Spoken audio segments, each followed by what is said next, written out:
28 मार्च को म्यांमार में आए एक के बाद एक भूकंप से पूरी दुनिया दहल गई है। इसका असर पड़ोसी देश थाईलैंड तक महसूस हुआ, जहां शक्तिशाली भूकंप के झटकों ने जिंदगियां तहस नहस कर दी।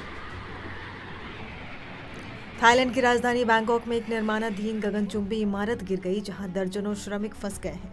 म्यांमार और थाईलैंड दोनों जगह आपातकाल की स्थिति घोषित कर दी गई। कम से कम 20 मौतों की खबर है। अब सवाल ये कि म्यांमार में इतना बड़ा भूकंप क्यों आया।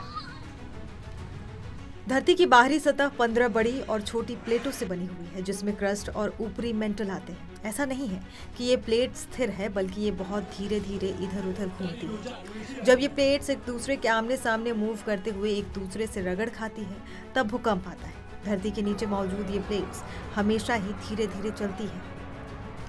घर्षण यानी फ्रिक्शन के कारण वो अपने किनारे पर अटक जाती है। इसके चलते जब किनारे पर पड़ रहा तनाव फ्रिक्शन के फोर्स से ज़्यादा हो जाता है, तो एनर्जी रिलीज होती है। जब ये एनर्जी लहर के रूप में धरती की परत से होकर गुजरती है, तो हमें कंपन महसूस होता है। इसी कंपन को भूकंप या अर्थक्वेक कहते हैं और इसको रेक्टर स्केल पर नापा जाता है।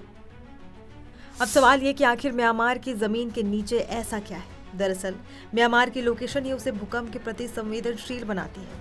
इस संवेदनशीलता का मुख्य कारण सैगिंग फॉल्ट के ठीक ऊपर म्यांमार का होना है। ये भारतीय प्लेट और बर्मा माइक्रो प्लेट के बीच एक प्रमुख टेक्टोनिक सीमा है और म्यांमार का इलाका इसके ऊपर है। इसे ऐसे समझिए कि यहीं पर प्लेटों का जोड़ है। ये फॉल्ट म्यांमार में लगभग 1200 किलोमीटर तक फैला है। यहाँ का इतिहास बड़े भूकंपों से भरा हुआ है। क्षेत्र का लोकेशन ही ऐसा है कि इसके नीचे टेक्टोनिक प्लेटों के निरंतर टकराव होते रहते हैं, जिससे भूकंप की संभावना बढ़ जाती है। सैगिंग फॉल्ट में कई बार भयंकर भूकंप आए हैं। साल 1946 में 7.7 तीव्रता का भूकंप और 2012 में 6.8 तीव्रता का भूकंप आया था, जो भूकंप को लेकर क्षेत्र की संवेदनशीलता की तरफ इशारा करता है।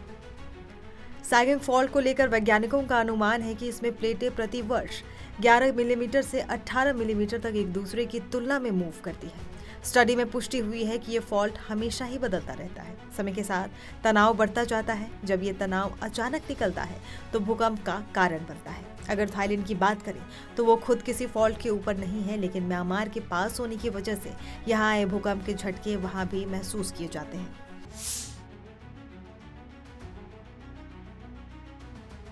भूकंप से म्यांमार में भारी तबाही हुई है। अभी तक 20 लोगों के मारे जाने की खबर है। थाईलैंड की राजधानी बैंकॉक में भी भूकंप के तेज झटके महसूस किए गए और वहां कई इमारतों को खाली कराया गया है। भूकंप का केंद्र म्यांमार के मांडले शहर के पास था। 28 मार्च की सुबह म्यांमार में भूकंप के 2 बड़े झटके आए। म्यांमार और थाईलैंड में इन 2 झटकों ने हाहाकार मचा दिया। धरती के इस महाकंपन से दोनों देशों में भारी तबाही हुई। जान माल का नुकसान कितना हुआ है, अभी इसका अंदाजा ही लगाया जा रहा है। सोशल मीडिया पर जो वीडियोस वायरल हुए हैं, उसमें लग रहा है कि भूकंप ने दोनों मुल्कों पर कयामत बनकर टूटी है। भूकंप का ये कंपन इतना तेज था कि कुछ घंटे बाद बांग्लादेश और मेघालय में भी इसका आफ्टर शॉक महसूस किया।